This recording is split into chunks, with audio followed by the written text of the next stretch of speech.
చెప్పండి, అమరావతి చట్టపతి ఈరోజు రాజ్యసభలో రానుంది, ఏమంటారు దీనిపై మీరు? ముందుగా ప్రజాస్వామ్య దేవాలయమైన పార్లమెంట్లో అమరావతికి చట్టబద్ధత కల్పించినందుకు వాటిని ఆమోదించిన 41 పార్టీలకి మేము మా మనస్ఫూర్తిగా థ్యాంక్ఫుల్ చెప్తున్నాము, మా మనస్ఫూర్తిగా ధన్యవాదాలు చెప్తున్నాము. మేము మీకు రుణపడి ఉంటామనేది తెలియజేసుకుంటున్నాము. ఇంత జరుగుతున్నా కూడా పండగలా జరుపుకోవాల్సిన వాతావరణాన్ని కూడా చెడగొడుతున్నారు. మొన్న అసెంబ్లీలో తీర్మానించినప్పుడు కూడా అసెంబ్లీకి రాకుండా ప్రతిపక్ష హోదా లేదు, మేము ఎందుకు రావాలన్నట్టు మాట్లాడి ఈరోజు పార్లమెంట్ సాక్షిగా ప్రకటించినా కూడా వైసీపీ వాళ్ళు ఆ పార్లమెంట్ నుంచి వాకౌట్ చేసి ఏదేదో మాట్లాడేసి తిరువూరుని ప్రకటించారు. ఆ తర్వాత ఇన్సైడర్ ట్రేడింగ్ చేసి మళ్ళీ వచ్చి అమరావతిని ప్రకటిస్తున్నారు. అసలు ఇక్కడ ఏది సరిగా జరగట్లేదు అని చెప్పేసి అసత్య ప్రచారాలన్నీ చేస్తున్నారు, అన్ని అబద్ధాలు చెప్తున్నారు. మరి ఆ రోజు 2019లో మీరే కదా ఉన్నారు 5 సంవత్సరాలు పాలనలో. ఆ పాలన టైంలో ఉన్నప్పుడు ఇన్సైడర్ ట్రేడింగ్ ఉండుంటే నిరూపించవచ్చు కదా, నిరూపించలేకపోయారు. 2014 ముందేమో మేము ఇక్కడ అమరావతికి వ్యతిరేకం కాదని అసెంబ్లీ సాక్షిగా జగన్మోహన్ రెడ్డి గారు మాట్లాడారు. 2019 ముందు వాళ్ళు ఎలక్షన్కి జరగడానికి ముందేమో మేము ఇక్కడే ఇల్లు కట్టుకుంటున్నాం, అంతా ఇక్కడే ఉంటుంది, మేము చాలా చేస్తాము, అమరావతి రాజధాని అని మాట్లాడారు. 2019 జగన్మోహన్ రెడ్డి గారి ప్రభుత్వం అధికారంలోకి వచ్చిన తర్వాత 3 రాజధానులన్నీ మాట్లాడి ఇక్కడ ప్రజల జీవితాలతో ఆడుకున్నారు, ఇక్కడ వాళ్ళని చాలా వేధించారు, కష్టపెట్టారు. ఇప్పుడు కొత్తగా నిన్న ప్రెస్ మీట్ పెట్టి మావిగన్ అని చెప్పేసి మచిలీపట్నంలో ఎంఏ, విజయవాడలో విఐ, గుంటూరులో జియు అని తీసుకొని మావిగన్ అని చెప్పేసి ఆయనకి ఇష్టమైన పేర్లు నామకరణాలు చేస్తున్నారు. రాజధానిని ఒక దగ్గర నుంచి మార్చడానికి మీ ఇష్టం వచ్చినట్టు రోజుకి ఒక పేరు, సంవత్సరానికి ఒక మాటలు చెప్పడానికి ఇక్కడ ప్రజల జీవితాలు అనుకుంటున్నారా ఏమనుకుంటున్నారా అనేది మేము అడుగుతున్నాము. ఓకే అమ్మ, చెప్పండి, మీరు 1650 రోజులు కష్టపడ్డారు, అరెస్టులు అయ్యారు, కేసులు పెట్టారు, ఇప్పుడు మీ రాజధానికి చట్టపత్తిస్తున్నారు, ఎట్లా ఉంది మీకు? ఎలా హ్యాపీగా ఉందా? ఎట్లా? హ్యాపీగా, మామూలు హ్యాపీ కాదండి. ఇవాళ ఎన్ని పండగలో ఒకే రోజు చూసినంత సంతోషంగా ఉంది. మేము చెప్పేది ఒకటేనండి, ఎప్పుడైనా కానీ మనకి ఎక్కడ న్యాయం ఉంటుందో అక్కడే మనకి చట్టబద్ధత అనేది కూడా దొరికిద్ది.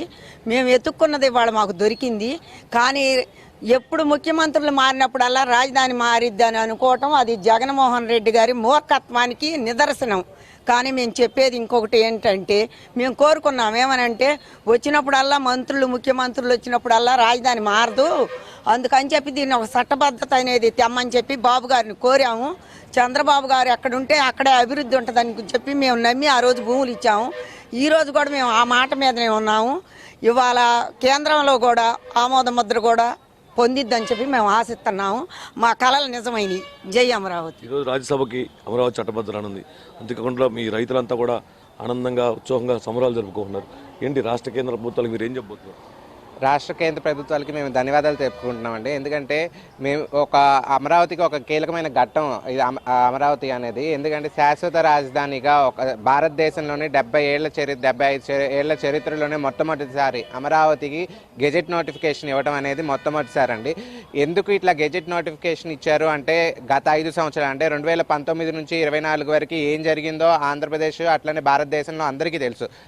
మారినప్పుడల్లా రాజధాని మారుస్తున్నారు, ఇట్లా కాదు అననేసి ఒక చట్ట ప్రకారం ఉండాలి అననేసి కేంద్ర రాష్ట్ర ప్రభుత్వాలు దీనికి చట్టబద్ధత చేసి మరి భవిష్యత్తులో కూడా ఇట్లాంటి పునరావృతం కాకుండా చేయాలనేసి సదుద్దేశంతో ఈ చట్టబద్ధత కల్పించినందుకు అమరావతి రైతులందరి తరఫున చాలా ధన్యవాదాలు తెలుపుకున్నాం. వాళ్ళందరికీ పాదాభివందనాలు చేసుకుంటున్నాం. ఈరోజు నిన్న ఎంపీ మిథున్ రెడ్డి మాట్లాడుతూ కూడా చెప్పాడు, కొంతమంది రైతులకు అన్యాయం జరుగుతుంది, రాజధాని ఎంత విస్తరణలో కూడా పెట్టలేదని నిన్న మీ పక్షాన్ని మాట్లాడుతున్నాడు ఎంపీ. అదంతా పెద్ద డ్రామా అండి. లోక్సభ సాక్షిగా వైసీపీ మినహా లోక్సభలో ఉన్న ప్రతి పార్టీ కూడా అమరావతి చేకొడితే, మరి ఆంధ్ర పౌరులై ఉండి మిథున్ రెడ్డి కానీ, అవినాష్ రెడ్డి కానీ, మరి గురుమూర్తి కానీ వీళ్ళంతా కూడా అమరావతి బిల్లు లోక్సభలో ఉండగానే వాకౌట్ చేసిపోవటానికి దానికి అర్థం ఏంటంటే, మరి రేపటి రోజున 2029 ఎలక్షన్కి కూడా ఆంధ్రప్రదేశ్ ప్రజలకు ఒకే విజ్ఞప్తి చేస్తున్నాం అమరావతి రైతులుగా. ఈ వైసీపీ పార్టీని, జగన్మోహన్ రెడ్డిని అందరూ కూడా ఆంధ్ర నుంచి బాయ్కాట్ చేసి వాళ్ళు ఏ విధంగా అయితే పార్లమెంట్లో వాకౌట్ చేసి వెళ్ళారో అదేవిధంగా వైసీపీ అనే పార్టీని ఆంధ్ర నుంచి వాకౌట్ చేయించాల్సిందిగా అమరావతి ప్రజల సాక్షిగా, అమరావతి ప్రజలుగా మేము రాష్ట్ర ప్రభుత్వం మొత్తం రాష్ట్ర ప్రజలందరికీ కూడా విజ్ఞప్తి చేస్తా ఉన్నాం. మీ రాజధానికి ఈరోజు రాజముద్ర అయిపోతున్నారు. ఈరోజు రాజ్యసభలో బిల్లు పాస్ అయింది, తర్వాత రాష్ట్రపతికి వస్తే అక్కడి నుంచి కేంద్ర ప్రభుత్వం గెజిట్ నోటిఫికేషన్. ఇక ఏకైక రాజధాని అమరావతి అని ఒక ఇంకా తీర్మానం. దీనిపై మీరేమంటారు? ఎలా ఉంది మీకు? హ్యాపీయా? మీ ఇన్ని రోజుల కష్టాలు ఫలితాలకి ఇదన్నిటికీ? దీని వెనక ఇంకొక విషయం ఉందండి. మరి 2019 నుంచి 24 వరకు ఈ తుగ్లక్ గవర్నమెంట్ ఏ విధంగా ప్రజలను భయభ్రాంతులను గురి చేసిందో మళ్ళీ అదే విధంగా భవిష్యత్తులో ఎవడన్నా తుగ్లక్ వచ్చి మళ్ళీ రాజధాని మారుస్తానంటే ఆ విధంగా మార్చడానికి వీల్లేదని చెప్పేసి మరి చంద్రబాబు గారు కానీ తెలుగుదేశం పార్టీ కానీ వీళ్ళందరూ కూటమి సమిష్టి కృషితో ప్రధానమంత్రి నరేంద్ర మోడీకి సహకారంతో మరి ఈ రోజున అమరావతి చట్టబద్ధత తీసుకురావాల్సిన పరిస్థితి మరి జగన్మోహన్ రెడ్డి ఏర్పాటు చేశాడు. ఎందుకంటే దీని వెనక ఏ రాష్ట్రానికి కూడా మరి రాజధానిని చట్టబద్ధత కల్పించాల్సిన అవసరం రాలేదు. ఆంధ్రాలో మాత్రం పరిస్థితి భిన్నంగా ఉంది. ఏ విధంగా అంటే మళ్ళీ ఏమో జగన్మోహన్ రెడ్డి లాంటి ఇతను కాకపోయినా వేరే ఇంకెవరైనా వచ్చినా రాజధానిని మేము మారుస్తాము, రాజధాని మేము మా ఇష్టము, మేము ఉండాకాడ తీసుకెళ్ళి పెట్టుకుంటాం అనే విషయాన్ని మళ్ళీ పునరావృతం కాకుండా మరి లోక్సభ పార్లమెంట్ సాక్షిగా మరి ఆంధ్రాలో విధానసభ సాక్షిగా మరి అమరావతి చట్టబద్ధత కల్పించి వచ్చేవాడు ఎవడైనా సరే ఇక అమరావతి మీద చెయ్యి వేయకుండా తగిన విధంగా కట్టుదిట్టమైన భద్రత చేసినందుకు ప్రధానమంత్రి మోడీ గారికి, నారా చంద్రబాబు నాయుడు గారికి, లోక్సభ సభ్యులందరికీ కూడా ధన్యవాదాలు తెలియజేస్తూ అమరావతి రైతుల తరఫున మీ అందరికీ పాదాభివందనం తెలియజేస్తూ ఉన్నాం.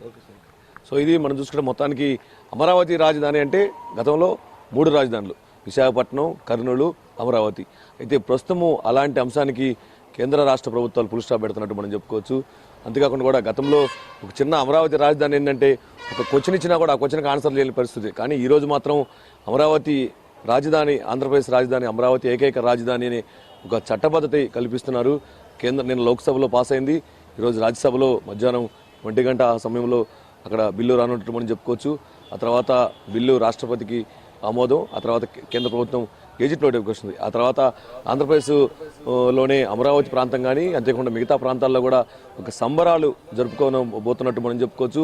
అంతేకాకుండా కూడా ఇక ఆంధ్రప్రదేశ్కి ఏకైక రాజధాని అమరావతి అనే ఒక మెసేజ్ని కూడా జనంలోకి పంపించాలనేది ఈ సంబరాలకి ఒక నిదర్శనం అని కూడా చెప్పుకోవచ్చు. అంతేకాకుండా కూడా ఈ రాజ్యసభలో బిల్లు ఆమోదం పొందిన తర్వాత ప్రతి ఇంటా కూడా దీపాలు వెలిగించాలని చెప్పేసి, అంతేకాకుండా ఎక్కడైతే ఉద్దనరాయపాలు శంకుస్థాపన చేశారో అక్కడికి సీఎం కానీ మంత్రులు కానీ కూటమి నేతలు అక్కడికి రానున్నట్టు మనం చెప్పుకోవచ్చు. మరోవైపు ఎవరైతే ఉన్నారో మంత్రి నారా లోకేష్ కేంద్రంలో తిష్ట వేశారు, ఆయన ప్రధానమంత్రిగా ఉన్నారు. ఆ తర్వాత రాజ్యసభలో ఆ బిల్లు ప్రవేశపెట్ట క్రమంలోనే అక్కడ నుండి అబ్జర్వేషన్ చేయనున్నారు. తర్వాత కేంద్ర మంత్రులకి అక్కడ ధన్యవాదాలు చెప్పనున్నారు.